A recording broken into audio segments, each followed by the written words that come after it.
कायरा साहब, प्रोग्राम का आगाज आपसे करते हैं। वजीर आजम इमरान खान आज कह रहे थे कि अपोजिशन ने इस मुल्क में अखलाकियात को तबाह कर दिया है, और वो कहते हैं कि मेरा ये भी काम है कि मैं आपकी तरबियत करूं। हालांकि जब भी अपोजिशन बोली है, अपोजिशन कहते हैं कि ये गालियां देते हैं, ये गाली गलोच वाला स्क्वाड है। आज वजीर आजम ने तो और बात कर दी। वजीर आजम हमारे बादशाह हैं, इस तरह की गुफ्तगू करते रहते हैं कभी कभी।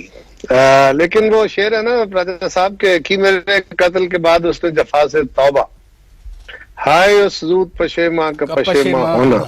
ये क्या है, क्या है? यानी वजीर आजम साहब, आप अपनी अदाओं पे गौर फरमाइए। आज भी आप अपने मुखालिफिन को डाकू डाकू, चोर चोर, पता नहीं क्या, कभी बेजमीरियों के, कभी बेगैरतियों के, कभी क्या क्या अल्फाज इस्तेमाल करते हैं। और उनके बाद उनके जो पूरा स्क्वाड है वो कैसी आला किस्म की गुफ्तगू करता है, ये मुझे कुछ बताने की जरूरत नहीं है, ये पाकिस्तानी कौम को पता है। बल्कि फॉर्मल मीडिया के अंदर भी आपने जो तमाशा खड़ा किया और पार्लियामान और असेंबलीज के अंदर जो माहौल खड़ा किया, उसके अलावा जो प्राचा साहब जहां पे असलियत जाहिर होती है वो है सोशल मीडिया। सोशल मीडिया के अंदर भी इमरान खान साहब ने जो पाकिस्तान की अखलाकियात को आला रवायतें दी हैं, आला किस्म के किरदार दिए हैं, वो भी आपके सामने है। और आप राजा साहब बड़े बाखबर आदमी हैं। आपको पता है ना, पीटीआई का जो स्पोक्समैन टेलीविजनों पे बैठ के मुखालफों को गालियां नहीं देता, उनके साथ बदतमीजी का माहौल खड़ा नहीं करता, और वो गर्दान जो उनको उनके मीडिया एडवाइजर ने रटाई हुई है, वो जो एक कहानी है, जिस तरह था ना वो एक फुटबॉल मैच, आपको याद है ना कि एक बच्चे को एक फुटबॉल मैच या कबड्डी मैच उसने याद कर लिया था। वो जो भी उस्ताद उससे पूछते वो लेसन लिखते हुए वो कबड्डी मैच कर देता था। एक दफा उस्ताद ने कहा इसको पकड़ो, इसका कोई इलाज करें। तो उसने कहा अच्छा मैं इस बच्चे का इलाज ये करता हूं। उसे कहा बेटा आज से तेरा सबक यह है कि तूने हवाई जहाज का सफर दिखना है। तो बच्चा भी बड़ा चालाक था, उसने कहा ठीक है जी। तो उसने कहा मैं अपने वालिद के साथ कराची जाने के लिए एयरपोर्ट पहुंचा, एयरपोर्ट से जाके बोर्डिंग कार्ड लिए, जहाज पे बैठे, जहाज रनवे पे गया, अपने सीट बेल्ट बांधे। जो ही जहाज ने परवान की, जो ही परवाज शुरू हुई, मैं खिड़की में से देखता हूँ नीचे फुटबॉल का मैच हो रहा है। और उसके बाद उसने अपना पूरा कबड्डी मैच या फुटबॉल मैच जो भी था, उसने फिर पूरा फुटबॉल मैच लिख दी। ये पीटीआई की कहानी है। ये बेचारे इसी तरह का कहते रहते हैं, इनको एक खास कहानी रटाई गई है, उससे बाहर निकल के ना कोई आर्गूमेंट है। और जो अखलाकियात की बात है, जितनी अखलाकियात, मैं ये नहीं कहता कि बाकी अदवार में अखलाकियात बड़ी आला रही हैं या हमने कोई आला इक़दाम किए पाकिस्तान के अंदर, क्योंकि सियासी अखलाक तबाह हुआ और उसके नतीजे में जब आप मार्शल लॉ लगाते रहे, जब आप सुपरा लॉ बना के पाकिस्तान के आइन को तोड़ के और आप सारा कुछ काम करते रहे, ना हमारी अदालतें उसको रोक सकी, ना हमारे ताकतवर उसको रोक सके, ना सियासी जमातें उसके रास्ते में उस तरह खड़ी हो सकी, उसके नतीजे में अखलाकियात भी बर्बाद हुई और पाकिस्तान में ताकत का कानून चला।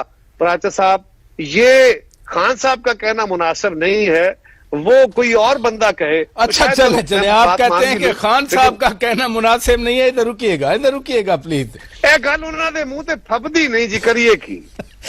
बैरिस्टर अली जफर साहब, वजीर आजम साहब करप्शन के जुमरे में ये बात कर रहे थे। उनका कहना है कि करप्शन को इन लोगों ने जहनों में बिठा दिया कि करप्शन तो होती रहती है, लेकिन हमारा मुआशरा एज सच कोई करप्शन को नहीं मानता, ना आइन मानता है, ना कानून मानता है।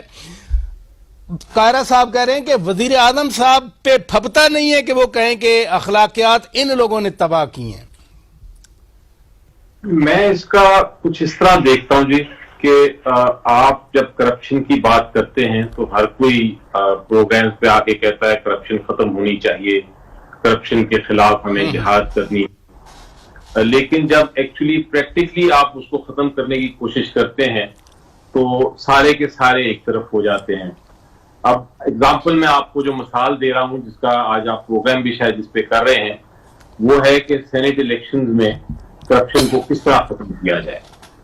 हुकूमत का एक मौक़िफ़ बड़ा क्लियर है कि पहले आज से माजी में भी और अब भी करप्शन इलेक्शंस ऑफ सेनेट में हो रही है, चाहे वो ब्रीफ केसेस के जरिए हो या कोई और फेवर्स दे के हो, लेकिन करप्शन बहरहाल हो रही है और उसके जरिए वोट्स बिक रहे हैं और उसको खत्म करना चाहिए। चाहे वो कॉन्स्टिट्यूशनल अमेंडमेंट के जरिए खत्म किया जाए, आईनी तरमीम के जरिए खत्म किया जाए, या उसको कानून साजी, नॉर्मल कानून साजी के जरिए खत्म किया जाए, लेकिन उसको खत्म करना है।